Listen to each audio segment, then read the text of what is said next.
ألف لام را. تلك آيات الكتاب المبين. إنا أنزلناه قرآنا عربيا لعلكم تعقلون. نحن نقص عليك أحسن القصص بما أوحينا إليك هذا القرآن وإن كنت من قبله لمن الغافلين. إذ قال يوسف لأبيه يا أبت إني رأيت 11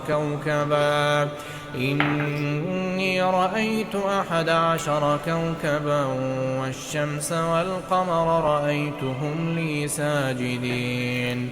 قال يا بني لا تقصص رؤياك على إخوتك فيكيدوا لك كيدا إن الشيطان للإنسان عدو مبين. وكذلك يجتبيك ربك ويعلمك من تأويل الأحاديث ويتم نعمته عليك وعلى آل يعقوب كما أتمها على أبويك من قبل إبراهيم وإسحاق إن ربك عليم حكيم. لقد كان في يوسف وإخوته آيات للسائلين. إذ قالوا ليوسف وأخوه أحب إلى أبينا منا ونحن عصبة إن أبانا لفي ضلال مبين. اقتلوا يوسف أو اطرحوه أرضا يخل لكم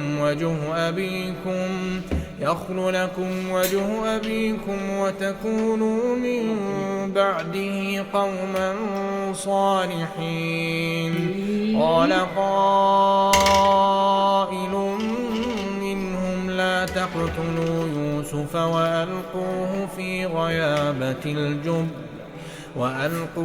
في غيابة الجب يلتقطه بعض السيارة إن كنتم فاعلين.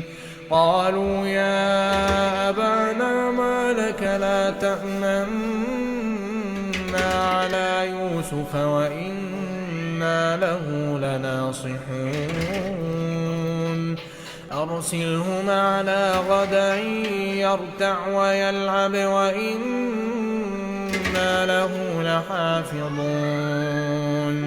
قال إني ليحزنني أن تذهبوا به وأخاف أن يأكله الذئب وأنتم عنه غافلون.